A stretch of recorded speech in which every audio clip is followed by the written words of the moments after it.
عليكم ورحمة الله وبركاته. السلام عليكم ورحمة الله وبركاته. بسم الله الرحمن الرحيم. الحمد لله رب العالمين، والصلاة والسلام على نبينا محمد وعلى آله وصحبه أجمعين وبعد. முதல் மனிதரும் முதன்மை பகைவனும் முதல் மனிதராகிய ஆதம் அலைஹி ஸலாத்து வஸ்ஸலாம் அவங்களுக்கு இப்லீஸ் என்ற அந்த ஜின்னுடன் ஏற்பட்ட பிரச்சனை, அது அவங்க பிரச்சனை பண்ணல, இப்லீஸ் ஆகிய அந்த ஜின் அவன் ஆதம் அலை இஸ்லாம் மீது பொறாமை கொண்டு, அதே போல தானும் தற்பெருமை கொண்டு அவன் ஷைத்தானாக மாறிப்பான். அப்படி இப்லீஸ் ஷைத்தானாக மாறிய போது ஆதம் அலை இஸ்லாமை மட்டுமல்ல, ஆதம் அலை இஸ்லாமனுடைய வாரிசுகளாக வரக்கூடிய ஒவ்வொரு மனிதரையும் நரகத்திற்கு இட்டு செல்வதற்கான எல்லா முயற்சியும் எடுப்பேன் என்று அல்லாஹ்விடத்துல அவன் சொல்லி அனுமதியும் வாங்கி கொண்டான். அப்போ அந்த முதல் மனிதராகிய ஆதம் அலை இஸ்லாமுக்கு மட்டுமல்ல, முதல் மனிதரிலிருந்து கடைசி மனிதராக வரக்கூடிய அந்த மனிதர் வரை இப்லீஸ் அப்படிங்கிறவன் முதன்மை பகைவன். இன்றைக்கு பகை அப்படின்னு சொன்னா நம்ம யார் யாரையும் நினைக்கிறோம், இவங்க எதிரி அவங்க எதிரி. ஆமா, எல்லாம் எதிரிகள் தான். ஆனா எல்லா எதிரிகளுக்கும் தலைவனான முதன்மையான எதிரி யார்? இப்லீஸ் என்ற அந்த ஷைத்தான், அவன்தான். இப்போ மற்ற எதிரிகளுடைய சதிகளை நாம புரிஞ்சுக்கிறதுக்கு முன்னால இப்லீஸினுடைய சதிகள் சூழ்ச்சிகள் எப்படி இருக்கும் என்பதை நாம் தெரிந்து கொள்ள வேண்டும், புரிந்து கொள்ள வேண்டும். அதற்காகத்தான் இந்த தொடர் வகுப்புகள். அல்லாஹ் சுப்ஹானஹு வ தஆலா பூமியில ஒரு ஹலீஃபாவை ஆக்கப் போகிறேன் என்று சொன்ன பொழுது யாருக்கிட்ட சொல்றாங்க? மலக்குகள்கிட்ட சொன்னாங்க. அப்ப மலக்குகள்கிட்ட அல்லாஹ் சுப்ஹானஹு வ தஆலா சொன்ன பொழுது மலக்குகள் அங்கே கேள்வி கேட்கிறாங்க அல்லாஹ் கிட்ட. இந்த கேள்வி அப்படிங்கிறது அல்லாஹ்வுடைய முடிவை ஆட்சேபித்து கேட்கறது அல்ல, அல்லாஹ்வை குறை சொல்லி கேட்பது அல்ல. மாறாக இதுல அல்லாஹ்வுடைய ஞானம் என்ன? நம்முடைய பார்வைக்கு மனிதன் அப்படிங்கிறவங்க பிரச்சனைக்குரியவங்களானதால தெரியுறாங்க என்று அல்லாஹ்விடத்துல மலக்குகள் கேட்கிறாங்க. அப்ப இங்க நம்ம முதல்ல ஒரு படிப்பினை பெற்றுக்கொள்ளலாம். என்னது? கேள்வி கேட்பது என்பது தவறானது அல்ல.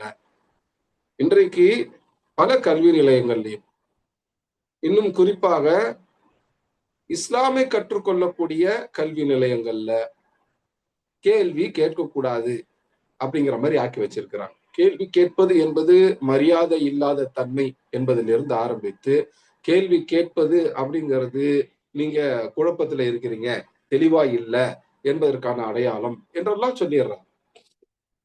ஆனா கேள்வி கேட்பதன் மூலமாகத்தான் கற்றல் என்பது சில நேரங்கள்ல நடக்கும். எல்லா நேரங்களும் இல்ல, சில நேரங்கள்ல சரியான கேள்விகளை கேட்பதன் மூலமாக, அவற்றை சரியான முறையில் கேட்பதன் மூலமாகத்தான் சரியான கற்றல் என்பது நடக்கும். இந்த இடத்துல நம்ம பார்க்கிறோம், சூரத்துல் பக்ரா 2வது சூராவுடைய 30வது ஆயத்துல, இது قال ربك للملائكة إني جاعل في الأرض خليفة. உம்முடைய ரப் மலக்குகளிடத்தில் சொன்னபோது, எதை சொன்னபோது? இன்னி ஜாஇலுன் ஃபில் அர்தி ஹலீஃபா, பூமியில நான் ஹலீஃபாவை ஆக்கப் போகிறேன், அமைக்கப் போகிறேன் என்று சொன்னபோது قال, அவங்க சொன்னாங்க, மலக்குகள் சொன்னாங்க, அத்அஜஅலு ஃபீஹா மன் யுஃப்ஸிது ஃபீஹா வயஸ்ஃபிகு الدماء. யார் பூமியில சீராக இருப்பதை சீர்குலைவு செய்து தங்களுக்குள் சண்டையிட்டுக் கொண்டு ரத்தத்தை சிந்துவார்களே, அவர்களையா அங்கே ஹலீஃபாவாக ஆக்க போறீங்க என்று கேட்கிறான். வநஹ்னு நுஸப்பிஹு பிஹம்திக வனுகத்திஸு லக. நாங்களோ உங்களுடைய புகழை கொண்டு உங்களை துதிக்கிறோம், உங்களை புனிதப்படுத்துகிறோம் அப்படின்னு சொல்லி மலக்குகள் கேட்கிறாங்க. இதுக்கு என்ன அர்த்தம்? இந்த கேள்வி 2 கோணங்கள்ல வருது. ஒன்று, மனிதனை பூமியில ஹலீஃபாவாக ஆக்க போறீங்க, மனிதனை பூமியில ஹலீஃபாவா ஆக்க போறீங்கன்னா மனிதனுடைய தன்மைகள் பண்புகள் இப்படி இருக்கே, மனிதனுடைய குணங்கள் இப்படி இருக்கே, மனிதன் பூமியில போய் ஃபசாது செய்யக்கூடியவனாக தான் இருப்பான். மனிதன் ஃபசாது செய்யக்கூடியவனாக, அதாவது சீர்குலைவை ஏற்படுத்தக்கூடியவனாகத்தான் இருப்பான். அதே போல மனித இனம் அப்படிங்கிறது தங்களுக்குள்ள சண்டையிட்டுக் கொண்டு ஒருத்தரை ஒருத்தர் வெட்டி கொன்று ரத்தத்தை சிந்தக்கூடியவங்களாத்தானே பூமியில இருப்பாங்க. அவங்க எப்படி அந்த பூமியினுடைய ஹலீஃபா அப்படிங்கிறதுக்கு தகுதியானவங்களாக இருப்பாங்கன்றது எங்களுக்கு புரியலையே. மனித இயல்பு இப்படி அப்படின்னா அவங்களுக்கு இந்த தகுதி அப்படிங்கிறது எந்த கோணத்துல வருது அப்படிங்கிறது எங்களுக்கு புரியலையே அப்படின்னு சொல்லி மலக்குகள் கேட்கிறாங்க. அப்ப இதுல அல்லாஹ்வுடைய அந்த ஹிக்மா என்ன, ஞானம் என்ன? அப்ப மனித படைப்புல மலக்குகள் கவனித்த விஷயங்கள் அல்லாத வேறு விஷயங்கள் எதுவும் இருக்கா, சிறப்புகள் எதுவும் இருக்கா என்று கேட்கிறாங்க. இப்ப மனிதனையும் ஜின்னையும் படைத்தது அல்லாஹ்வை இபாதத் செய்வதற்காக என்று அல்லாஹ் சொல்லிட்டாங்க. நம்ம அதை அல் குர்ஆன்ல சூரத்து தாரியாத்துல பார்க்கிறோம். வமா ஹலக்துல் ஜின்ன வல் இன்ஸ இல்லா லியஅ்புதுன், ஜின்களையும் மனிதர்களையும் எம்மை இபாதா செய்ய வேண்டும், வணங்க வேண்டும் என்பதற்காகவே தவிர வேறு எதற்காக நாம் படைக்கவில்லை என்று அல்லாஹ் சுப்ஹானஹு வ தஆலா சொன்னது பார்த்திருக்கோம். இது மலக்குகளுக்கு தெரியும், படைக்கப்பட்ட நோக்கம் என்ன என்பதை அல்லாஹ் சுப்ஹானஹு வ தஆலா மலக்குகளுக்கு தெரிவிச்சிருக்கிறாங்க. மலக்குகளுக்கு தெரியும் இபாதத் செய்யறது தான் நோக்கம் அப்படின்னா நாங்க சிறப்பாக இபாதத் செஞ்சுட்டு தானே இருக்கிறோம் அப்படின்னு சொல்லி அவங்க கேட்கிறாங்க. மலக்குகளுக்கு மனிதனை பற்றி கேள்வி வந்திருக்கு. மனிதனுக்கு இதற்கான தகுதி இருக்கிறதாக எங்களுடைய பார்வையில் தெரியல. அப்ப நாங்க பார்க்காத விஷயம் என்ன, அதை எங்களுக்கு கற்றுக் கொடுங்க அப்படின்னு தான் அல்லாஹ் கிட்ட அவங்க கேட்கிறாங்க. அப்ப மலக்குகள் அல்லாஹ் ஒரு முடிவை செய்த பிறகு அந்த முடிவை பற்றி சந்தேகம் கேட்கிறாங்க. இந்த முடிவை பற்றி கேள்வி கேட்கறதுங்கிறது அல்லாஹ்வை குறை சொல்வதற்காக, அல்லாஹ்வுடைய முடிவு தவறானது என்று சொல்வதற்கான கேள்வி அல்ல. அவங்க கேள்வி எப்படி கேட்கிறாங்க பாருங்க, மிக பணிவாக கேட்கிறாங்க. நாங்க மனிதனை கவனிச்சு பார்க்கிறோம். மனிதனிடத்துல இந்தந்த குறைகள் இருக்கு, அதன் அடிப்படையில மனிதன் இப்படித்தான் நடந்து கொள்வான் என்பதை எங்களால் புரிந்து கொள்ள முடிகிறது. அப்படி இருக்கும்போது மனிதன் பூமியினுடைய ஹலீஃபா அப்படின்னா எந்த வகையில மனிதன் அதற்குரிய தகுதியை பெறுகிறான் என்பது எங்களுக்கு புரியல. அப்ப நாங்க பார்க்காத விஷயங்கள் என்ன, மனிதன் எந்த விதத்துல அந்த தகுதியை பெறுகின்றான், மனிதன் எந்த விதத்துல அந்த சிறப்பை உயர்வை பெறுகின்றான் என்பதை நாங்கள் அறியவில்லை, எங்களுக்கு கற்றுக் கொடுங்க என்பதைத்தான் அவங்க அந்த வார்த்தைகள்ல கேட்கிறாங்க. இப்போ மலக்குகள் மனிதனை பற்றி ஒரு கருத்தை சொல்லிடுறாங்க இல்லையா, கருத்தை சொல்லி மனிதன் இப்படிப்பட்டவங்க தானே அப்படின்றாங்க. அதாவது மனித சமூகம் எப்படிப்பட்டது, பூமியில சீர்குலைவை ஏற்படுத்தும். அல்லாஹ் பூமியை சீராக்கி வச்சிருக்கிறாங்க, மனிதர்கள் போய் பூமியில சீர்குலைவை ஏற்படுத்துவாங்க. அதே போல மனிதர்கள் தங்களுக்குள் சண்டையிட்டுக் கொள்வார்கள், சண்டையிட்டு ரத்தம் சிந்தக்கூடிய அளவுக்கு போவாங்க என்று மலக்குகள் சொல்றாங்க. எதை வைத்து மலக்குகள் மனிதனை பற்றி இப்படி ஒரு நிலைப்பாடை எடுத்தாங்க, மனிதன் இப்படி செய்வான் என்று மலக்குகள் எதை வச்சு சொல்றாங்க? இந்த குர்ஆனுக்கு விளக்கம் தரக்கூடிய, குறிப்பா இந்த ஆயத்துக்கு விளக்கம் தரக்கூடிய அறிஞர்கள் மலக்குகள் இப்படி ஒரு முடிவு எடுத்ததற்கு இந்த 3 காரணங்கள்ல ஏதாவது ஒரு காரணம் இருக்கலாம், அல்லது 3மே கூட காரணமா இருக்கலாம் அப்படின்னு சொல்றாங்க. அந்த 3 காரணங்கள் என்னென்ன? ஒன்று, மனிதனை பற்றி, மனித இயல்பை பற்றி அல்லாஹ்விடமிருந்து மலக்குகளுக்கு ஒரு தனிப்பட்ட செய்தி, தகவல், கல்வி கொடுக்கப்பட்டிருக்கலாம், மனிதன் இப்படித்தான் என்று. அப்ப மனிதன் இப்படித்தான் அப்படின்னா அந்த மனிதன் பூமிக்கு கலீஃபாவாக ஆகிறதுக்கு எப்படி தகுதி உடைகளா ஆகிறாங்க அப்படிங்கிற கேள்வி அவங்களுக்கு வருது. இப்போ ஒன்று, அல்லாஹ்விடமிருந்து வந்த தனிப்பட்ட ஒரு செய்தியாக, தகவலாக, கல்வியாக இருக்கலாம், இது ஒரு காரணம். இரண்டாவது, மலக்குகள் மனிதனுடைய இயல்பை பார்க்கிறான். மனிதன் இதுல இருந்து படைக்கப்பட்டவங்களா இருந்தா, இப்படி படைக்கப்பட்டவங்களா இருந்தா, அப்ப மனிதனுக்கு இந்த தன்மைகள் தானே வரும் என்று மனிதன் படைக்கப்பட்ட முறையை கவனித்து, எதுல இருந்து படைக்கப்பட்டாங்க, எப்படி படைக்கப்பட்டாங்க கவனித்து, இப்படி இருந்தால் இப்படித்தானே நடக்கும் அப்படின்னு சொல்லி அவங்க ஒரு முடிவுக்கு வர்றாங்க. ஒரு இஸ்டின்பாத் செய்து அவங்க டிரைவ் பண்ணி ஒரு முடிவுக்கு வர்றாங்க. அப்போ மலக்குகளுடைய சிந்தனை, ஆழ்ந்த சிந்தனை காரணமாக அவங்க இப்படி ஒரு முடிவுக்கு வந்திருக்கலாம். அவங்க மனிதன் படைக்கப்பட்ட விஷயங்களை முறையை பார்த்து, மனிதனுடைய அந்த உடலுடைய இயல்பை பார்த்து அவங்க இப்படி ஒரு முடிவுக்கு வந்திருக்கலாம் என்று அறிஞர்கள் சொல்றாங்க. அல்லது மனிதனுக்கு இந்த தன்மை எல்லாம் கொடுத்திருக்கிறாங்க இல்லையா, நல்லது கெட்டதை தேர்ந்தெடுக்கக்கூடிய தன்மை, சரி தவறை தேர்ந்தெடுக்கக்கூடிய அந்த தன்மை, அந்த சாய்ஸ் கொடுத்திருக்கிறாங்களா, அது தேர்ந்தெடுக்கக்கூடிய அந்த அனுமதி கொடுத்திருக்கிறாங்க இல்லையா, அப்படி தேர்ந்தெடுக்க சொல்லும் பொழுது இதற்கு முன்னிருந்த படைப்புகள் தவறான விஷயங்களை தேர்ந்தெடுத்து இருக்கின்றன. இதே மாதிரி பண்பு கொடுக்கப்பட்ட படைப்புகள் எஃப்டிஆர் யாருக்கு கொடுக்கப்பட்டுச்சோ, சாய்ஸ் யாருக்கு கொடுக்கப்பட்டுச்சோ அவங்க தப்பாதான முடிவு எடுத்திருக்கிறாங்க. அப்ப இவங்களும் அதே மாதிரி தப்பாதான முடிவு எடுப்பாங்க என்று முந்தி இருந்த ஏதோ ஒரு படைப்பு, குறிப்பாக ஜின்களுக்கு அந்த மாதிரி கொடுக்கப்பட்டிருந்துச்சு. அவங்க இந்த மாதிரி பிரச்சனைகள் பண்ணியிருந்திருக்கலாம். அதை வச்சு மனிதர்களும் இதே மாதிரிதான செய்வாங்க அப்படின்னு மலக்குகள் முடிவெடுத்திருக்கலாம் என்று சொல்றாங்க. இது மூன்றும் இந்த ஆயத்துக்கு விளக்கம் கொடுக்கக்கூடிய அறிஞர்கள் வைக்கக்கூடிய காரணங்கள். ஒன்னு இதுவா இருக்கலாம், அதாவது அல்லாஹ் அவங்கக்கிட்ட மனிதனை பற்றி தனிப்பட்ட ஏதாவது ஒரு செய்தியை அறிவை கொடுத்திருக்கலாம். அதன் அடிப்படையில மலக்குகள் இப்படி ஒரு முடிவுக்கு வந்திருக்கலாம். அல்லது மனித இயல்பை கவனித்த, அதாவது மனிதன் மண்ணிலிருந்து படைக்கப்பட்டாங்க, அந்த மண்ணு அதனுடைய இயல்பை எல்லாம் கவனித்த மலக்குகள் அப்போ மனிதன் இப்படித்தானே செயல்படுவாங்க அப்படின்ற ஒரு முடிவுக்கு வந்திருக்கலாம். அல்லது மனிதனுக்கு கொடுக்கப்பட்டது போன்ற அந்த சாய்ஸ் அப்படிங்கிறது, தேர்ந்தெடுக்கக்கூடிய அனுமதிங்கிறது இதற்கு முன்னிருந்த ஒரு படைப்பு கொடுக்கப்பட்டு அவங்க இதே மாதிரி பிரச்சனையெல்லாம் பண்ணியிருந்திருக்கலாம். அதை வைத்து அப்போ மனிதனுக்கு இது கொடுக்கப்பட்டா மனித சமூகமும் இதே மாதிரியான பிரச்சனை தானே பண்ணுவாங்க என்று முன் அனுபவத்தை வைத்து சொல்லியிருக்கலாம் அப்படின்னு 3 விஷயங்களை சொல்றாங்க. இப்ப இதுல எது அப்படிங்கிறத நாம புரிஞ்சுக்கணும் அப்படின்னா 2 விஷயங்களை நம்ம புரிஞ்சுக்கணும். ஒன்று, மனிதன் எதை கொண்டு எப்படி படைக்கப்பட்டார் அப்படிங்கிறது நமக்கு தெரியும். முதல் மனிதராகிய ஆதம் அலைஹிஸ்ஸலாம் எதை கொண்டு படைக்கப்பட்டாங்க, எப்படி அவங்க படைப்பு வந்தது அப்படிங்கறத நம்ம தெரிஞ்சுக்கணும். அதை வச்சுதான் மனிதர்களுடைய இயல்பு என்ன அப்படிங்கறத நம்ம தெரிஞ்சுக்கணும். இரண்டாவது, இந்த ஹலீஃபா அப்படிங்கிற வார்த்தைக்கான சரியான பொருள் என்ன? ஹலீஃபா அப்படின்னா ஆட்சியாளர் அப்படிங்கிற ஒரு கோணத்தை மட்டும் கொண்டு வர்றாங்க இல்லையா? இப்ப ஹலீஃபா அப்படின்னா உண்மையில அர்த்தம் என்ன? அதை பத்தி நான் ஏற்கனவே உங்களுக்கு சுருக்கமா சொல்லி இருக்கிறேன். ஆனால் மீண்டும் குர்ஆனுடைய ஆயத்துகள் அடிப்படையில அதை நம்ம விரிவாக பார்ப்போம் இன்ஷா அல்லாஹ். ஆனா முதல்ல நம்ம பார்க்க போறது இந்த 2 விஷயங்கள்ல மனிதன் படைக்கப்பட்ட முறை, அதை கொண்டு மனிதனுடைய தன்மை எது, இயல்பு எது என்ற புரிதல், அதை தான் நம்ம முதல்ல பார்க்க போறோம் இன்ஷா அல்லாஹ். அதற்கு பிறகு ஹலீஃபானா என்ன அப்படிங்கிறத பார்க்க போறோம். ஏனென்றால் மலக்குகள் கேட்ட கேள்வியில 2 பகுதிகள் இருக்கின்றன.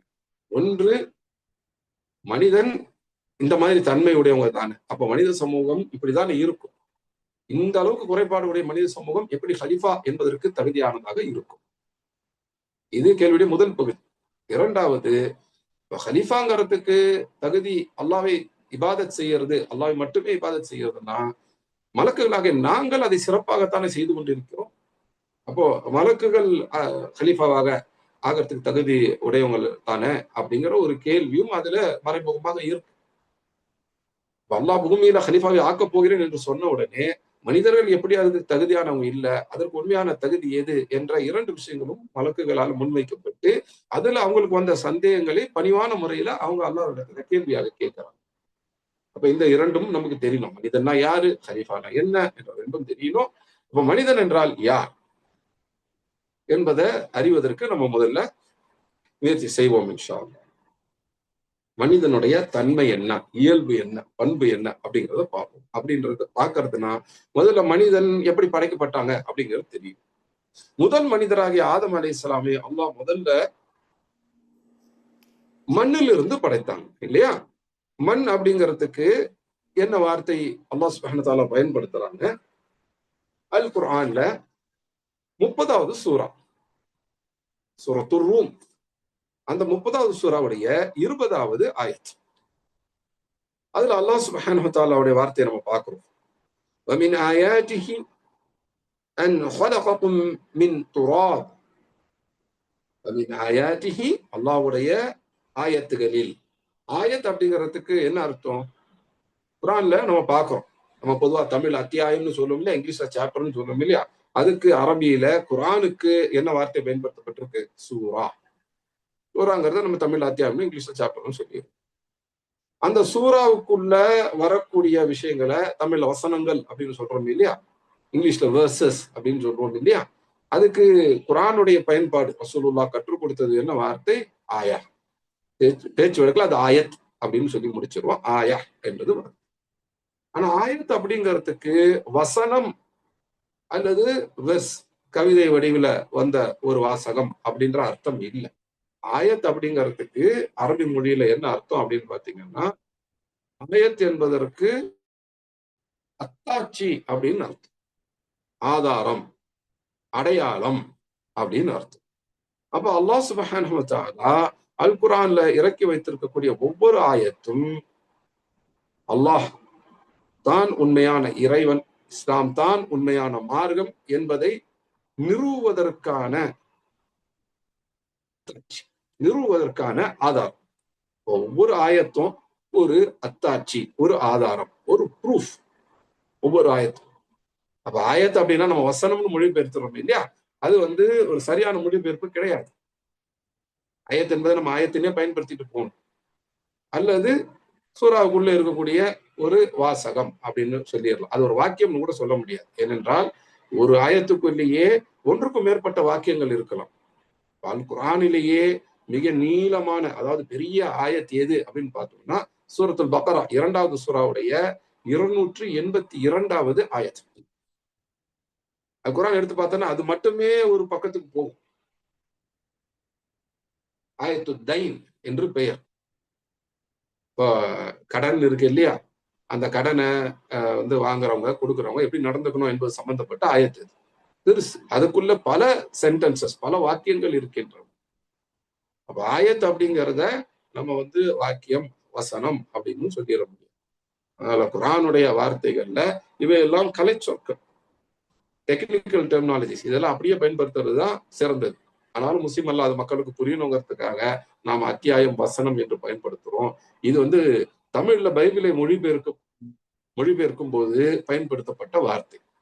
பைபிளுடைய ஒரு அத்தியாயம், அதுக்குள்ள வர்றது அந்த அத்தியாயத்தினுடைய வசனம் அப்படின்னு மொழிபெயர்த்தாங்க. அதை முன்னோடியாக வைத்துக் கொண்டு குர்ஆனை தமிழ்ல மொழிபெயர்த்தவங்களும் அத்தியாயம், வசனம்னு பயன்படுத்திட்டாங்க. தமிழ்ல குர்ஆன் மொழிபெயர்க்கப்படுவதற்கு சில நூறாண்டுகளுக்கு முன்பே பைபிள் தமிழ்ல மொழிபெயர்க்கப்பட்டுச்சு. அதன் அடிப்படையில குர்ஆனுடைய மொழிபெயர்ப்பை முயற்சி செய்தவங்க எல்லாம் இந்த பைபிளுடைய மொழிபெயர்ப்பை சில நேரங்கள்ல அந்த வார்த்தைகளை பயன்படுத்தி கொண்டார்கள். அந்த அடிப்படையில் தான் நம்ம சூரா அப்படின்னா அத்தியாயம் அப்படின்னும், ஆயத் அப்படின்னா வசனம் அப்படின்னு கொண்டு வரோம். ஆனா ஆயத் என்பதற்கு அத்தாட்சி, ஆதாரம் என்றுதான் அர்த்தம்.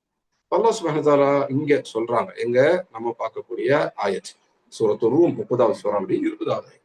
வமின் ஆயாத்திஹி, ஆயத் என்பது ஒரு விஷயத்துக்கு சொல்லுவாங்க. நிறைய இருந்துச்சுன்னா அதுக்கு ஆயாத் அப்படின்வாங்க. ஆயத்துங்கிறது ஒருமை, ஆயாத் அப்படிங்கிறது பன்மை. ஆயத்துங்கிறது சிங்குலர், ஆயாத்துங்கிறது புளூரல். வமின் ஆயாத்திஹி, ஹி அப்படிங்கிறது அல்லாஹ் குறிக்கிறது. ஆயாத்திஹி, அல்லாஹ்வுடைய ஆயத்துகளில், அல்லாஹ்வுடைய அத்தாட்சிகளில் உள்ளது எது? அன் ஹலககும் மின் துராப், துராபில் இருந்து உங்களை படைத்தது. துராப்னா என்ன? மண்.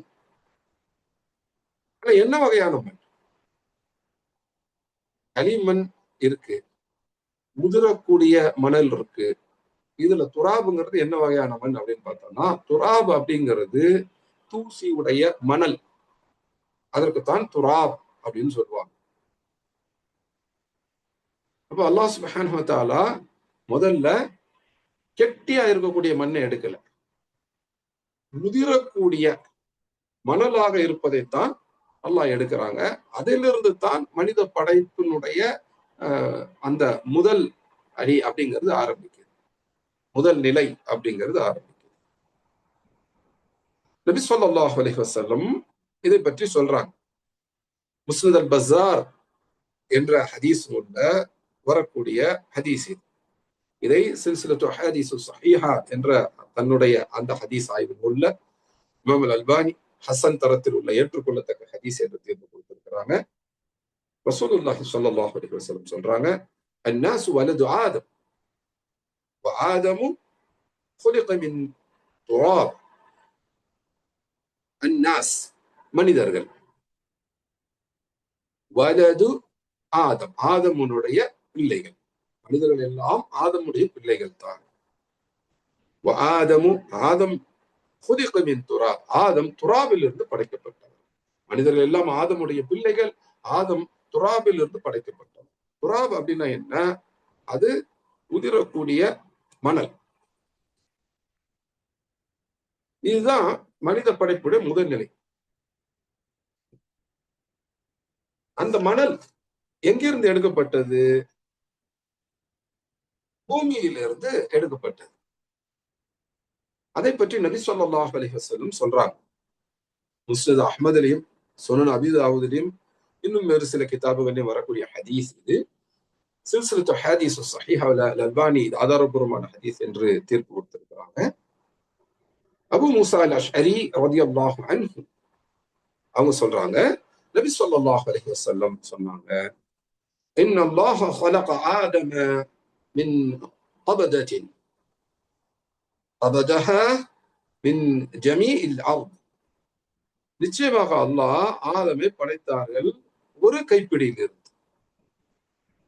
அந்த ஒரு கைப்பிடி பூமியினுடைய எல்லா பகுதிகளில் இருந்தும் வந்தது என்று சொல்றாங்க. ஒரு கைப்பிடி மணல் அப்படிங்கிறது பூமியினுடைய எல்லா பகுதிகளில் இருந்தும் வந்தது. அப்ப அல்லாஹ் சுப்ஹானஹு வ தஆலா ஆதம் அலைஹிஸ்ஸலாம் படைக்கும் போது தன்னுடைய ஒரு கைப்பிடியிலிருந்து கைப்பிடி அளவுக்கு மண் எடுத்தான். அந்த ஒரு கைப்பிடி மண் அப்படிங்கிறது பூமியினுடைய பல்வேறு பகுதிகளிலிருந்து எடுக்கப்பட்டது. ஜமீ இல் அர்த். ஜமீ அப்படின்னா பல விஷயங்களை தொகுக்கிறதுக்கு தான் இந்த வார்த்தையை பயன்படுத்துவாங்க. ஜீம் மீம் ஐன் இந்த 3 எழுத்துக்கள் இருந்து ஜமா அப்படிங்கிற வார்த்தை வரும். ஒன்று திரட்டினார்கள், தொகுத்தார்கள், ஒன்றாக ஆக்கினார்கள் அப்படிங்கிற அர்த்தம் வரும். ஒன்று சேர்ந்தார்கள் அப்படின்னு வரும்.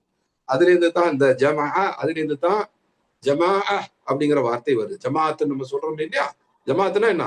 பலரும் ஒன்று திரள்றது, அதுதான் ஜமாத். பலரும் ஒன்று சேர்றது, அதுதான் ஜமாத். அதுல இருந்தா ஜுமா அப்படிங்கிற வார்த்தை வருது. சுற்று வட்டாரத்தில் இருக்க எல்லாரும் அந்த ஒரு நாள்ல வெள்ளிக்கிழமையில அந்த குறிப்பிட்ட நேரத்துல தொழுகைக்கு ஒன்று சேருவோம், அதுதான் ஜுமா. பல பகுதிகளில் இருந்த ஆசிரியர்களும் பல பகுதியில் இருந்த மாணவர்களும் ஒன்றாக சேர்ந்து பல கல்விகளை படிக்கிறது. அந்த இடத்துக்கு என்ன பேரு? ஜாமியா அப்படின்னு பேரு. பல்கலைக்கழகம் என்பதற்கான அரபி வார்த்தை ஜாமியா. அதே போல தொகுப்பு, உதாரணத்துக்கு ஃபத்வாக்களுடைய தொகுப்புன்னு எடுத்துக்கோமே. உதாரணத்துக்கு இமாம் இப்னு தைமியாவுடைய ஃபத்வாக்களை அப்துர் ரஹ்மான் இப்னு காசிம் ரஹிமஹுல்லாஹ் தன்னுடைய மகன் துணையை கொண்டு அவங்க அதை செஞ்சாங்க. இன்றைக்கு பல 10 ஆண்டுகளுக்கு முன்னாடி வெவ்வேறு மக்தபாக்கள்ல இருந்தது, வெவ்வேறு நூலகங்கள்ல இருந்த ஃபத்வாக்களை, எழுத்துக்களை, அவங்களோட ரசாயில் எல்லாம் தொகுத்து ஒரு தொகுப்பாக ஆக்கிறதுக்கு அவங்க முயற்சி செஞ்சாங்க. அந்த ஃபத்வா தொகுப்புக்கு என்ன பேரு? மஜ்மூ உல் ஃபதாவா லி இப்னு தைமியா. இப்னு தைமியாவுடைய ஃபத்வாக்களுடைய மஜ்மூ. மஜ்மூனா தொகுப்பு. ஜமா அப்படிங்கிற அதே வார்த்தையிலேருந்து வர்றது. சரி, இப்ப இந்த ஹதீஸ்க்கு வரும். அப்போ ஜமா அப்படின்னா தொகுக்கிறது, ஒன்று திரட்டுறது, ஒன்று சேர்க்கிறது, சேர்றது அப்படின்னு அர்த்தம். இன்னல்லாஹ خلق ஆதம மின் قبضة. அல்லாஹ் நிச்சயமாக அல்லாஹ் ஆதமை ஒரு கைப்பிடி மண்ணில் இருந்து அவன் படைச்சான். அவதாக மின் ஜமீஇல் அர்த். பூமியினுடைய அர்த்னா பூமி, எர்த். பூமியினுடைய எல்லா பகுதிகளும் மண்ணு எடுத்து தொகுத்து ஒரு கைப்பிடி எடுத்து அதுல இருந்து செஞ்சான். فجاء بنو آدم على قدر الأرض. அதுல இருந்து ஆதமுடைய மக்களுடைய தன்மை அப்படிங்கிறது பூமியினுடைய தன்மை ஒத்ததாக இருக்கிறது.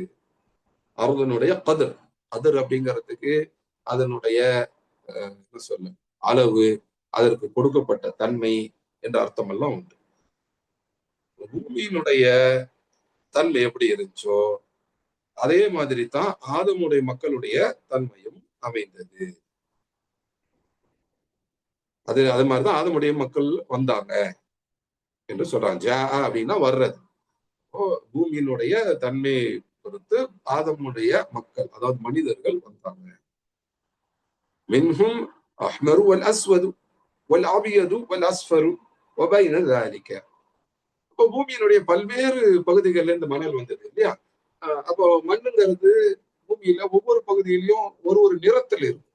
சில இடங்கள்ல மண் சிவப்பா இருக்கும், சில இடங்கள்ல கருப்பா இருக்கும், சில இடங்கள்ல மணல் வெள்ளை நிறத்தை ஒத்து இருக்கும், சில இடங்கள்ல மஞ்சள் நிறத்தை ஒத்து இருக்கும், சில இடங்கள்ல இந்த நிறங்களுக்கு இடைப்பட்ட நிறங்கள் இருக்கும். அதைத்தான் சொல்றாங்க. அப்போ அந்த மண்ணில் இருந்து மனிதன் படைக்கப்பட்டதுனால அந்த மண்ணினுடைய நிறங்கள் மாதிரியத்தான் மனிதனுடைய நிறங்களும் வருகின்றன. அல் அஹ்மர், அஹ்மர் அப்படின்னா ரெட், சிவப்பு நிறத்துக்கு சொல்றது. அல் அஸ்வத், அஸ்வத் அப்படின்னா கருப்பு. வல் அபியத், அபியத் அப்படின்னா வெள்ளை. வல் அஸ்ஃபர், அஸ்ஃபர் அப்படின்னா மஞ்சள்.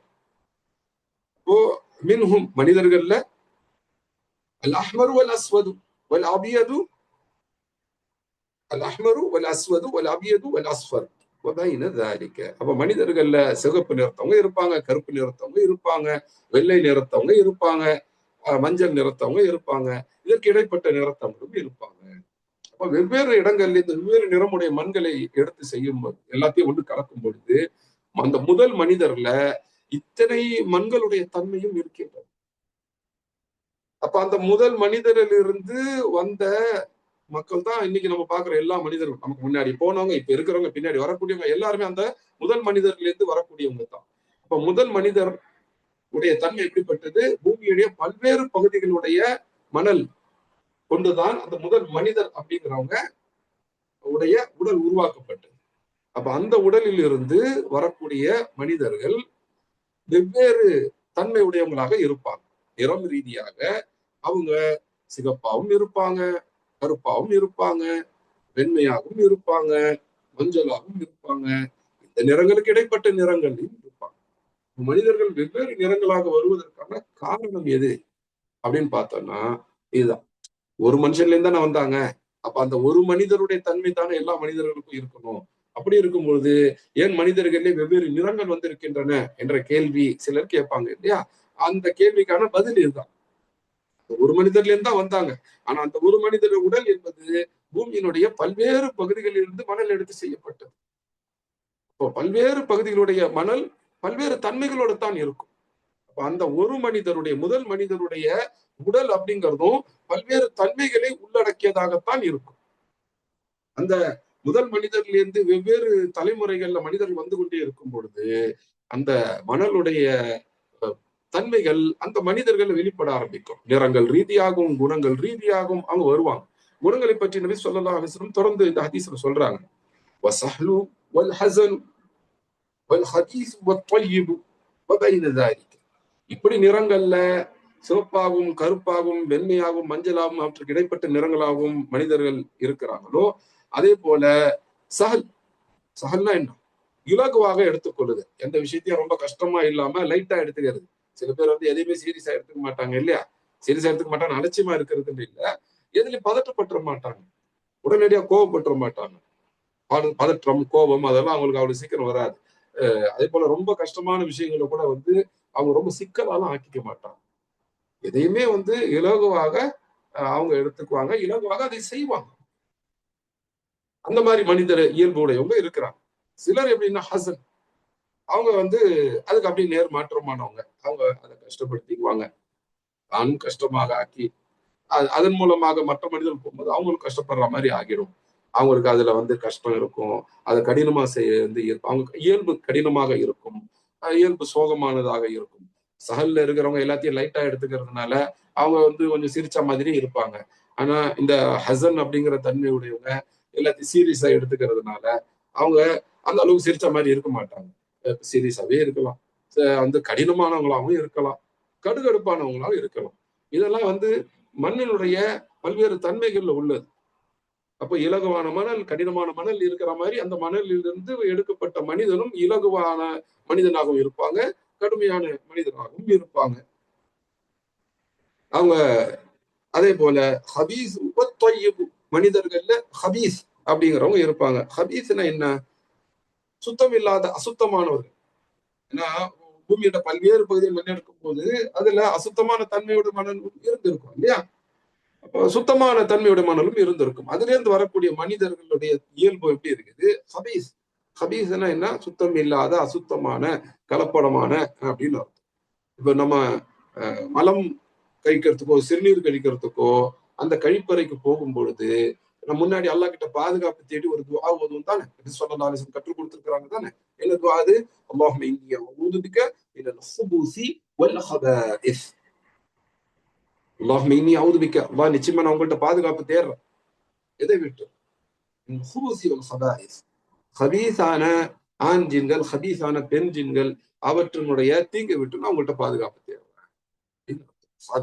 அப்படின்னா அசுத்தமானது, சுத்தம் இல்லாதது, கெட்டது. அந்த அடிப்படை சுத்தம் இல்லாதெல்லாம் கெட்டது தானே, கெட்டது அப்படின்னு. அதுல ஹபீஸும் இருப்பாங்க மனிதர்கள், தொய்யிப் ஆகவும் இருப்பாங்க. தொய்யிப்னா என்ன? சுத்தமானது. ஹபீஸுக்கு அப்படியே எதிர்ப்பாங்க, தொய்யிப் சுத்தமானது. இப்ப நம்ம வந்து ஆடையோ கோழியோ ஏதோ ஒண்ணு அறுக்கும் போது என்ன சொல்லுவோம், வந்து ஹலாலன் தையீபன் என்ற அந்த வார்த்தை அல்லாஹ் சுப்ஹானஹு வ தஆலா குர்ஆன்ல சொல்லி காண்பிக்கிறாங்க இல்லையா? ஹலாலாக இருக்கணும், அதான் அனுமதிக்கப்பட்டதா இருக்கணும், தையீபன் சுத்தமானதாகவும் இருக்கணும். இப்ப நம்ம கடையில வந்து இப்ப நம்ம ஒரு கறி கடை வச்சிருக்கிறோம். சில பேர் ஆட்டுக்கறி கடை வச்சிருப்பாங்க, சில பேர் வந்து மாட்டுக்கறி கடை வச்சிருப்பாங்க, நிறைய பேர் வந்து கோழி கறி கடை வச்சிருப்பாங்க. இப்ப கோழி கறி கடையில வந்து கோழி வாங்க வரும். நம்ம கிட்ட இருக்கிற ஒரு கோழி வந்து நோய் உள்ளதா இருக்குது. நோய் உள்ளது அப்படின்றத சொல்லாம பிஸ்மில்லாஹி அல்லாஹ் அக்பர் அப்படின்னு சொல்லி அறுத்துட்டோம்னா அது ஹலால் தான். ஆனா அது தையீப் ஆக இருக்குதா அப்படின்னா இல்ல. நோய் வந்துச்சுன்னா அதனுடைய அந்த சுத்தம்ங்கிறது போயிடும். அது நல்லதாக இருக்காது. தையீப்னா சுத்தமானது நல்லது. ஹபீஸ் அப்படின்னா அது அசுத்தமானது கெட்டது. நோயுள்ள கோழிய, நோயுள்ள ஆடை, நோயுள்ள மாடு, அந்த மாதிரி நோயுள்ள எதையும் நம்ம கொடுக்குறோம் அப்படின்னா அது ஹலாலாக இருக்கலாம், தையீபாக இருக்குமா அப்படின்னா நாம இன்னொருத்தர் கொடுக்கக்கூடிய பொருள் அது வந்து விற்பனைக்கு கொடுத்தாலும் சரி, அல்லது அன்பளிப்பாக கொடுத்தாலும் சரி, அல்லது நம்ம கிட்ட கேட்டு வர்றாங்க இல்லையா, யாசகம் கேட்டு வரக்கூடிய பிச்சைக்காரர்களுக்கு கொடுக்கக்கூடிய உணவாக இருந்தாலும் சரி, எல்லாமே தொய்யீபானதாக இருக்கும். யாருக்கும் வந்து கெட்டு போனதை நம்ம கொடுக்க கூடாது. சரி, இது வந்து தொய்யீபுங்கிற வார்த்தையை புரிஞ்சுக்கிறதுக்காக சொன்னது. மனிதர்கள்ல ஹபீஸும் இருப்பாங்க, தொய்யீபும் இருப்பாங்க. மனிதர்கள்ல சஹ்லு வல் ஹஸனு வல் ஹபீஸு வத் தொய்யிபு வபைன ذلك அதுக்கு இடைப்பட்டவங்களும் இருப்பாங்க. அப்ப மனிதர்கள்ல வந்து இலகுவாக நடக்கக்கூடிய மனிதர்களும் இருப்பாங்க, கடினமான முறை நடக்கக்கூடிய மனிதர்களும் இருப்பாங்க. அதே போல கெட்ட மனிதர்களும் இருப்பாங்க, சுத்தமான நல்ல மனிதர்களும் இருப்பாங்க. இந்த இவைகளுக்கு இடைப்பட்ட குணங்களை உடைய மனிதர்களும் இருப்பாங்க. இல்ல கலப்படமா இருக்கிறவங்க இருப்பாங்க. முழு சுத்தமானதா இருக்க மாட்டாங்க, முழு கெட்டதாவும் இருக்க மாட்டாங்க. சில நேரங்கள் இப்படி இருப்பாங்க, சில நேரங்கள் அப்படி இருப்பாங்க. அந்த மாதிரி இருக்கக்கூடிய மனிதர்களும் இருப்பாங்க. அப்ப நபி ஸல்லல்லாஹு அலைஹி வஸல்லம் மண்ணுடைய இயல்பை வச்சு சொல்றாங்க. அது அவங்க கருத்தாக சொல்லல. அல்லாஹ் சுப்ஹானஹு வ தஆலா நபிக்கு வஹி அனுப்புவாங்க. அந்த வஹியோட ஒரு பகுதி அல்-குர்ஆன், வஹியோட இன்னொரு பகுதி தான் நபி ஸல்லல்லாஹு அலைஹி வஸல்லம் நமக்கு வழிகாட்டக்கூடிய இந்த மாதிரி பேச்சுகளாக வருது. நபி ஸல்லல்லாஹு அலைஹி வஸல்லம் மனிதர்களுடைய இயல்பை பத்தி சொல்றாங்க. எப்படி மனிதர்கள்ட்ட பல்வேறு நிறங்கள், பல்வேறு குணங்கள் வந்து அமைந்திருக்கின்றன. ஒரு மனிதர்ல இருந்து தானே வந்தாங்க. ஆதமுடைய குணம் தானே எல்லா மனிதர்களுக்கும். இத்தனை குணங்கள் எப்படி வந்தது? ஆதமுடைய நிறம் தானே எல்லாருக்கும், எல்லா மனிதருக்கும் இருக்கணும். இத்தனை நிறங்கள் எப்படி வந்தது என்ற கேள்வி வரும்பொழுது ஸல்லல்லாஹு அலைஹி வஸல்லமுடைய இந்த வார்த்தைகள் இதற்கான பதிலும் தெளிவுமாக அமைகின்றன. அல்ஹம்துலில்லாஹ். நபி ஸல்லல்லாஹு அலைஹி வஸல்லம் என்ன சொல்றாங்க? இன்னல்லாஹ خلق ஆதம மின் கப்தத்தின் ஃபபதஹா மின் ஜமீஇல் அர்த். நிச்சயமாக அல்லாஹ் ஆதமை ஒரு கைப்பிடியிலிருந்து படைச்சாங்க, ஒரு கைப்பிடி மணல்ல இருந்து படைச்சாங்க. அந்த ஒரு கைப்பிடிங்கிறது மின் ஜமீஇல் அர்த், பூமியினுடைய எல்லா பகுதிகளிலிருந்து எடுக்கப்பட்ட மணல்ல இருந்து வந்தது. ஜாஅ பனூ ஆதம அலா கதரில் அர்த். அந்த அடிப்படையில பூமியினுடைய அந்த தன்மை எப்படி இருந்துச்சோ அதே மாதிரி தான் ஆதமுடைய மக்கள், அதாவது மனிதர்களுடைய தன்மைகளும் அமைந்தது. இன்னும் அல் அஹ்மரு வல் அஸ்வது வல் அபியது வல் அஸ்ஃபரு வபைன ذلك. அப்போ அந்த அந்த அடிப்படையில வெவ்வேறு பகுதியிலேன்னு வந்த மண் அப்படிங்கிறது வெவ்வேறு தன்மையோட இருக்குன்றதுனால அந்த பல பகுதிகளில் திரட்டப்பட்ட மண்ணில் இருந்து முதல் மனிதர் செய்யப்பட்டாங்க. அப்ப அந்த முதல் மனிதன் வரக்கூடியவங்க பல நிறங்கள், பல குணங்கள் உடையவங்களாக இருப்பாங்க. அந்த அடிப்படையில அதுல சிகப்பு நிறத்தை உடையவங்க உண்டு, கருப்பு நிறத்தை உடையவங்க உண்டு, வெண்மை நிறத்தை உடையவங்க உண்டு, மஞ்சள் நிறத்தை உடையவங்க உண்டு. இவற்றுக்கு இடைப்பட்ட நிறங்களை கொண்டவர்களும் உண்டு. அதே போல வஸ்ஸஹ்லு வல் ஹஸனு வல் ஹபீஸு வத்-தையிபு வபைன ذلك. அதுல இலகுவாக நடக்கக்கூடியவங்களும் இருப்பாங்க, கடினமாக நடக்கக்கூடியவங்களும் இருப்பாங்க, கெட்ட தன்மையோட நடக்கக்கூடியவங்களும் இருப்பாங்க, அசுத்தமான கெட்ட தன்மையோட. சுத்தமான நல்ல மக்களும் இருப்பாங்க, இவற்றுக்கு இடைப்பட்ட மனநன்மை கொண்ட மக்களும் இருப்பாங்க என்று நபி ஸல்லல்லாஹு அலைஹி வஸல்லம் சொல்றாங்க. இது அபூ மூஸா அல்-அஷ்அரி ரலியல்லாஹு அன்ஹு நபி ஸல்லல்லாஹு அலைஹி வஸல்லம் இடமிருந்து அறிவித்தது. முஸ்னத் அஹ்மதிலும் அபூதாவுதிலும் வெவ்வேறு ஹதீஸ் கிதாபிலும் பார்த்திருக்கிறோம். அல் அல்பானி ரஹ்மத்துல்லாஹ் சில்சிலத்து ஹதீஸ் ஸஹீஹாவுல இதை ஆதாரபூர்வமான ஹதீஸ் என்று தீர்ப்பு கொடுத்திருக்கிறாங்க என்று நம்ம பார்க்கணும். அல்லாஹ் சுப்ஹானஹு வ தஆலா மனிதரை எங்க இருந்து படைச்சாங்க? மண்ணில். முதல்ல அந்த மண் எடுக்கும் போது அது களிமண் மாதிரி எல்லாம் இல்ல, உதிரக்கூடிய மண்ணாகத்தான் இருந்தது. அந்த மண் பூமியில பல்வேறு பகுதியிலிருந்து எடுக்கப்பட்டது. அது அல்லாஹ்வுக்கு ஒரு கைப்பிடி மண் தான். இதுல இருந்து அல்லாஹ் சுப்ஹானஹு வ தஆலா என்ன செய்யறாங்க, அந்த துராப் என்ற அந்த உதிரக்கூடிய மணல் அதை குழைவான மணலாக, களிமண் மாதிரி குழைவான மணலாக ஆக்குறாங்க. அதை அல்லாஹ் சுப்ஹானஹு வ தஆலா சொல்றாங்க. அப்போ மனிதனுடைய படைப்புடைய முதல் பகுதி என்னன்னா, பூமியில பல்வேறு பகுதிகளில் இருந்து மண் எடுக்கிறது. எவ்வளவு மண் எடுத்தாங்க? அந்த மண் எடுத்து அது வரும்போது மணலாகத்தான் வந்தது. அதற்கு பிறகு அது குழைவான மணலாக நீர் சேர்த்து குழைவான மணலா ஆக்கப்படுது. அப்ப அது அல்லாஹ் சுப்ஹானஹு வ தஆலா சொல்றாங்க. சூரத்து ஸாத் 38வது சூராவுல 71வது ஆயத்தாக நம்ம பார்க்கிறோம். இது قال ربك للملائكة إني خالق بشرا من طين. இது قال ربك للملائكة மறுபடியும் பார்க்கிறோம் பாருங்க இதே வாசகத்தை. குர்ஆன்ல வெவ்வேறு இடங்கள்ல இந்த வாசகம் வருது. முதல்ல 2வது சூராவோட 30வது ஆயத், அதோட விளக்கம் தான் இப்ப நம்ம பார்த்துக்கிட்டு இருக்கோம். وإذ قال ربك للملائكة إني جاعل في الأرض خليفة, பூமியில நான் ஹலீஃபாவை ஆக்கப் போகிறேன், அமைக்கப் போகிறேன் என்று உம்முடைய ரப்பு மலக்களிடத்தில் சொன்னபோது என்று வருது பாத்தீங்களா? அதே மறுபடியும் வருது. இது قال ربك للملائكة, உம்முடைய ரப்பு மலக்களிடத்தில் சொன்னபோது என்ன சொன்னாங்க? إني خالق بشرا من طين. إني خالق بشرا من طين. நிச்சயமாக خالق, நான் படைக்கிறேன், படைப்பாக இருக்கிறேன். யாரா? பஷர், மனிதனுடைய பல்வேறு பெயர்கள் ஒன்று பஷர். மனிதனுக்கு அல் குர்ஆன்ல என்னென்ன வார்த்தைகள் பயன்படுத்தப்பட்டிருக்கு என்று நான் முந்தைய வகுப்பிலே சொல்லி இருக்கிறேன். என்னென்ன வார்த்தைகள் பயன்படுத்தப்பட்டிருக்கு? இன்ஸ்ங்கிற வார்த்தை பயன்படுத்திருக்கு. இன்சான் என்ற வார்த்தை பயன்படுத்தப்பட்டிருக்கு. பஷர் என்ற வார்த்தை பயன்படுத்தப்பட்டிருக்கு. இந்த ஆயத்துல பஷர்ங்கிற வார்த்தையை பார்க்கிறோம். பஷர் அப்படின்னா என்ன? இது அந்த உடலுடைய கட்டமைப்புக்கு பயன்படுத்துறது. எலும்புகள் இருக்கு, அதற்கு மேல தசைகள் போர்த்தப்படுது, அதுக்கு மேல தோல் போர்த்தப்படுது, இவற்றுக்கு இடையில ரத்த நாளங்கள் ஓடிக்கொண்டிருக்கின்றன, இவற்றை எல்லாம் தொடர்புபடுத்தக்கூடிய நரம்புகள் இருக்கின்றன, இவற்றுக்கு இடையில உள்ளுறுப்புகள் இருக்கின்றன. அந்த கட்டமைப்பு வடிவமைப்பு இருக்கு பாத்தீங்களா, ஸ்ட்ரக்சர் இருக்கு பாத்தீங்களா, இந்த ஸ்ட்ரக்சர் யாருக்கு இருக்கோ அவங்களுக்கு தான் பஷர் அப்படின்னு பேரு.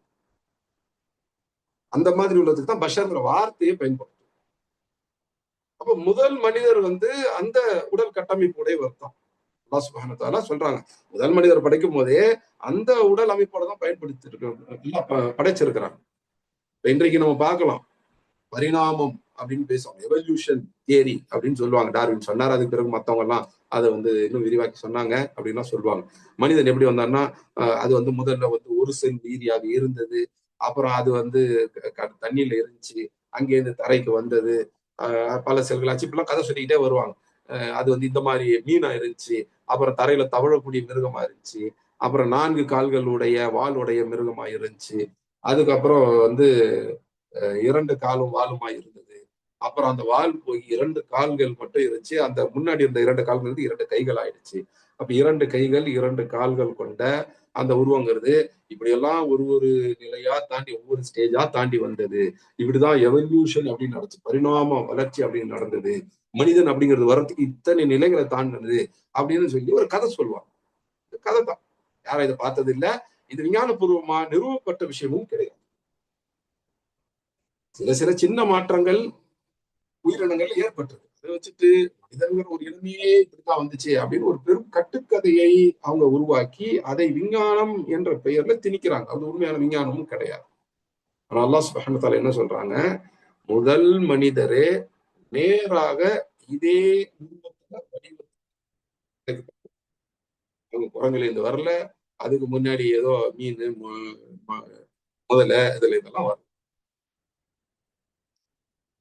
அது அல்லாஹ் சுப்ஹானஹு வ தஆலா எதுல இருந்து படைச்சாங்க? முதல்ல மணல் எடுத்தாங்க, அது துராப் என்ற வார்த்தையை பயன்படுத்தினாங்க, நம்ம பார்த்தோம். இப்போ இந்த சூரத்து ரூம்ல துராப் என்ற வார்த்தையை பயன்படுத்தான்னு பார்த்தோம். சூரத்து ஸாத் 38வது சூராவுடைய 71வது ஆயத்துல அல்லாஹ் சுப்ஹானஹு வ தஆலா பயன்படுத்தின வார்த்தையை பார்க்கிறோம். மின் தீன் அப்படின்னு சொல்றாங்க. தீன் அப்படின்னா என்ன? அந்த எழுத்த முதல் எழுத்தம். தீன் அப்படின்னா அது குழைவான மண்ணுக்கு சொல்லப்படுறது. உதாரணத்துக்கு களிமண் எல்லாம் இருக்கு இல்லையா, அதெல்லாம் குழைவான மண். முதல்ல உதிரக்கூடிய மண்ணா இருந்துச்சு, இப்ப அது வந்து குறைவான மண்ணாக ஆச்சு. இந்த மண்ணை குழைக்கும் போது தான், குறைவான மண்ணாக்கும் இருக்கும் போது தான் அதை கொண்டு ஒரு உருவங்களை செய்யறது ஈஸியா இருக்கும் இல்லையா. அல்லாஹ் சுப்ஹானஹு வ தஆலா இந்த விஷயங்களை சொல்றதன் மூலமாக மண்ணிலிருந்து ஒரு உருவத்தை எப்படி செய்யறதுங்கிறதையே நமக்கு கற்றுக் கொடுக்குது. முதல்ல மணல் எடுக்கப்படுது, அதற்கு பிறகு நீரெல்லாம் சேர்த்து அது குறைவான மண்ணாக ஆக்கப்படுது. அந்த குறைவான மண் எப்படி இருக்கு? குறைவா இருந்துச்சுனாலே ஒட்டிக்கும் இல்லையா, பிசு பிசுப்பா இருக்கும். அந்த பிசு பிசுப்பான மண்ணாகவும் இருந்தது. அதே அல்லாஹ் சுப்ஹானஹு வ தஆலா சொல்றாங்க. சூரத்து ஸாஃபாத் 37வது சூராவுடைய 11வது ஆயத்துல நம்ம பார்க்கிறோம். இன்ன ஸலக்னாஹும் மின் தீனில் லாஸிப் என்று சொல்றாங்க. அந்த தீன் எப்படி இருந்துச்சு, அந்த குறைவான மண் எப்படி இருந்துச்சு, பிசு பிசுப்பா இருந்துச்சு. அப்ப மண்ணுல தண்ணி எல்லாம் கலந்த பிறகு அந்த மண் எப்படி ஆகுது, குறைவானதாக ஆகுது, பிசு பிசுப்பானதும் ஆகுது. அதிலிருந்து தான் மனித உடலுடைய வடிவம் செய்யப்படுது. யாரால் செய்யப்படுது? அல்லாஹ்வால செய்யப்படுது. அந்த குறைவான பிசுபிசுப்பான களிமண், அதிலிருந்து அல்லாஹ் சுப்ஹானஹு வ தஆலா நம்முடைய உடலை செய்து அதை உலர வைக்கிறான், காய வைக்கிறான். காஞ்ச பிறகுதான் அந்த திடமான தன்மை அப்படிங்கிறது வருது. அதை அல்லாஹ் சுப்ஹானஹு வ தஆலா சொல்லி காண்பிக்கிறாங்க. சூரத்துல் ஹிஜ்ர் 15வது சூராவுடைய 28வது ஆயத்தில் நம்ம பார்க்கிறோம். وَإِذْ قَالَ رَبُّكَ لِلْمَلَائِكَةِ மறுபடியும் அல்லாஹ் சொல்றதை கவனிங்க. وَإِذْ قَالَ رَبُّكَ لِلْمَلَائِكَةِ உங்களுடைய ரப் மலக்குகளிடத்தில் இதை சொன்னபொழுது என்ன சொன்னாங்க? இன்னி சாலிகும் பஷரும் மின் சல்சாலிம் மின் ஹமஇன் மஸ்னூன் என்று சொல்றாங்க. சூரத்து சாதுல பார்த்த கிட்டத்தட்ட அதே வார்த்தைகள் கூடுதல் விவரங்களோட வருது. சூரத்து சாதுல 38வது சூரா 71வது ஆயத்துல நம்ம எப்படி பார்த்தோம்? இது قال ربك للملائكة இங்கே அதே தான் வருது. இது قال ربك للملائكة இன்னி خالق பஷர் மின் தீன் அப்படின்னு சூரத்து சாதுல பார்த்தோம். இங்கே கிட்டத்தட்ட அதே வார்த்தை தான் வருது. இன்னி ஹாலிகும் பஷரம் மின் தீன்கிறதுக்கு பதிலா என்ன வார்த்தை வருது? சல்சால். சல்சால்ல இருந்து நம்ம படிச்சோம் என்று சொல்றாங்க. அந்த சல்சால் எதுலேன்னு வந்தது? மின் ஹமஇம் மஸ்னூன் என்று சொல்றாங்க. ஹமஇம் மஸ்னூன். ஹமஇம் மஸ்னூன்னா என்ன? ஹம அப்படின்னா அது வந்து சேரு, சேரு மாதிரி குறைவான அந்த மணல். அது எப்படிப்பட்டிருக்கு? மஸ்னூனாக இருக்கு. மஸ்னூன் அப்படின்னா என்ன? ஒரு மோல்டா செய்யப்பட்டது, வார்க்கப்பட்டது. அப்ப அல்லாஹ் சுப்ஹானஹு வ தஆலா என்ன செய்யறாங்க? எப்படி மனிதனை செய்யறாங்க? முதல்ல பூமியுடைய பல்வேறு பகுதிகளில் இந்த மண்ணை எடுக்கிறாங்க. மணலாக தான் வருது. அதற்கு பிறகு அது ஈரமான குறைவான மண்ணாக ஆக்கப்படுது. முதல்ல துராப் இருக்குது. துராப் தீன் ஆக மாறுது. அந்த தீன் எப்படி இருக்கு? தீனில் லாஸிப் என்று அல்லாஹ் சொல்றாங்க. மின் தீனில் லாஸிப். அது பிசுப்பான குறைவான மண்ணாக ஆயிடுச்சு. அந்த பிசுப்பான குறைவான மண்ணை அல்லாஹ் சுப்ஹானஹு வ தஆலா வார்த்து எடுக்கிறாங்க. அந்த மண்ணை கொண்டு மனிதனுடைய உடலை வார்த்து எடுக்கிறாங்க. அப்போ துராபிலிருந்து தீன், அந்த தீன் வந்து தீனுல் லாஸிப், பிசுப்பான குறைந்த மண்ணாக இருக்கு.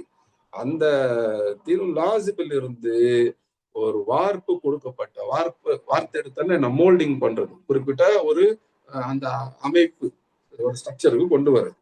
அதை வந்து அல்லாஹ் சுப்ஹானஹு வ தஆலா செய்றாங்க. அந்த குழகுழப்பான பிசுபிசுப்பான மண்ணை எடுத்து அதை வார்த்து எடுக்கப்பட்ட மண்ணாக ஆக்குறாங்க. அதாவது ஒரு வடிவத்தை செய்யறாங்க. அது காயுது.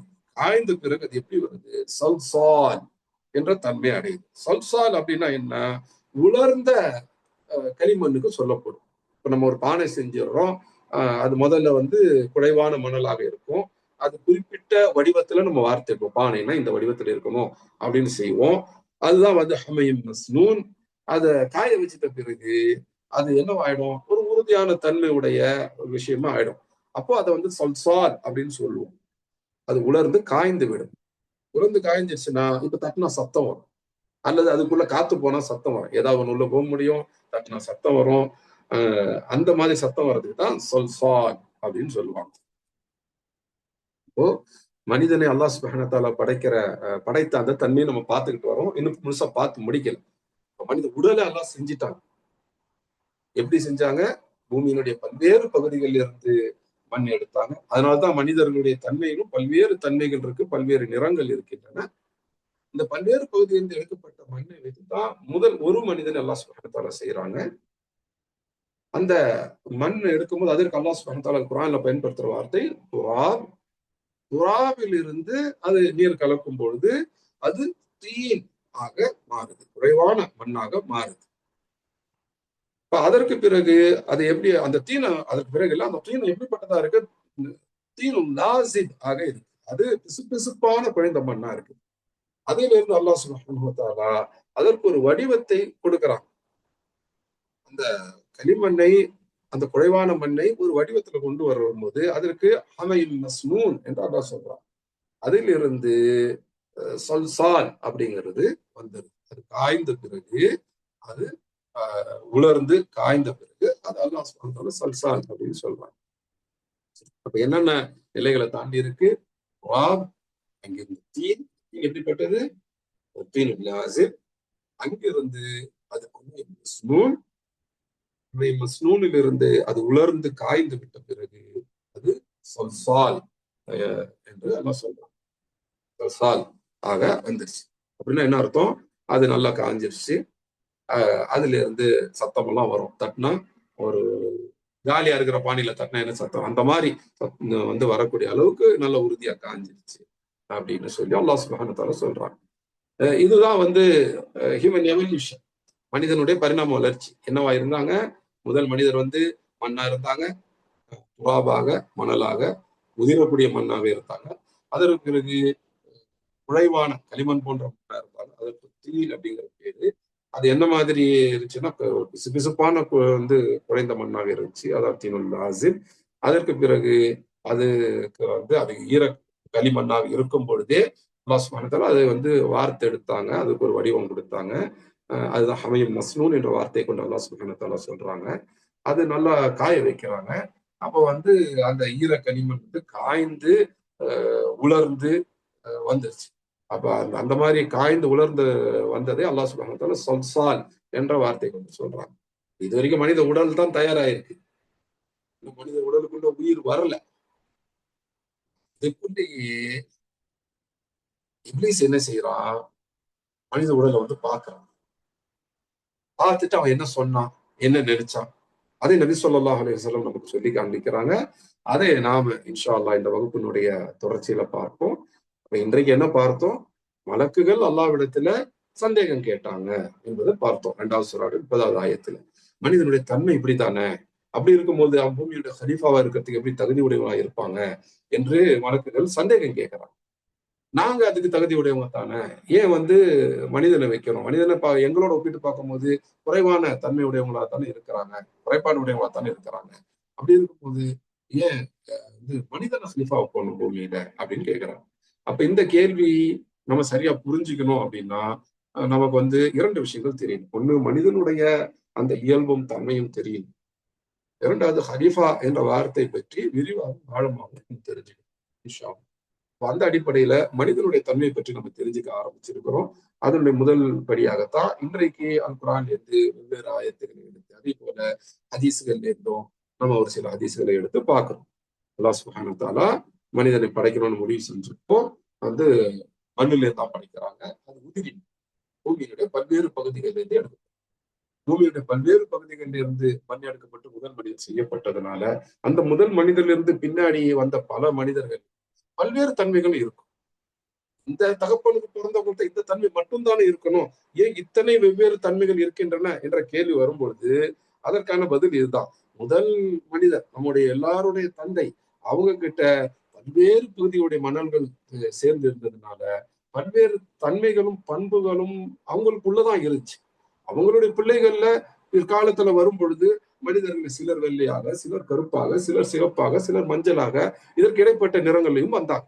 அதே போல அவங்க கிட்ட பல்வேறு மணல் சேர்ந்து செய்யப்பட்ட உடல் இருந்ததுனால அந்த உடலுடைய தன்மையின் அடிப்படையில அவங்க கிட்ட இல்லைனாலும் பிறகு வெளிப்பட்டது. அவங்க கிட்ட இல்லைன்னா உங்கள்கிட்ட அந்த குணம் இல்லை, அந்த மண் இருந்துச்சு, அந்த மண்ணுடைய தன்மை இருந்தது. அவங்கள இருந்து பின்னாடி வந்த மனிதர்கள் கிட்ட அந்த தன்மை வெளிப்படையாகவே வந்தது. அது என்ன? அவங்கள சஹலாக இருந்தவங்களையும் பார்க்கலாம், இலகுவா இருந்தவங்களையும் பார்க்கலாம், ஹசனாக இருந்தவங்களையும் பார்க்கலாம், கொஞ்சம் கடினமாக சோகமாக அந்த மாதிரி இருக்கிற ஆட்களையும் பார்க்கலாம். அதே போல அவங்ககிட்ட பின்னாடி வந்த மனிதர்கள ஹதீஸையும் பார்க்கலாம், கெட்ட மக்களையும் பார்க்கலாம், அல்லது மிக சுத்தமான மக்களையும் பார்க்கலாம், இவங்களுக்கு இடைப்பட்ட கலப்படமான மக்களையும் பார்க்கலாம், அல்லதையும் பார்க்கலாம். இந்த துராவில் இருந்து அல்லாஹ் சுப்ஹானஹு வ தஆலா மனிதனை படைக்கிறதுக்கு அடுத்த நிலைக்கு அந்த மண்ணை கொண்டு போறாங்க. அந்த துராவில் இருந்து அது தீன், அது தீனுல் லாசிம் ஆக மாறுது, குழகுழப்பான மண், பிசுபிசுப்பான குழகுழப்பான மண்ணாக மாறுது. அதற்கு பிறகு அதை வடிவமைக்கிறாங்க, ஹமையும் மஸ்னூன், அதை ஒரு வார்த்தை எடுக்கப்பட்ட ஒரு ஈரமான ஒரு வடிவத்துல கொண்டு வர்றாங்க.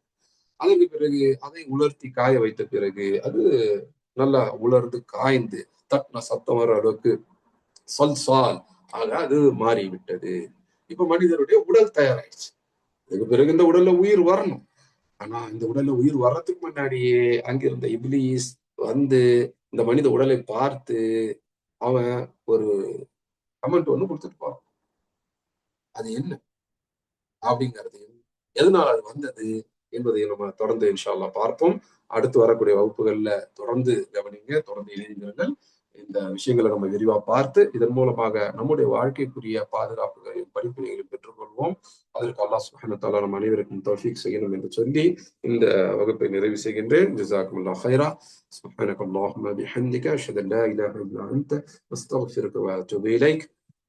اللهم صل وسلم على نبينا وعلى آله وصحبه أجمعين والحمد لله رب العالمين. السلام عليكم ورحمة الله وبركاته.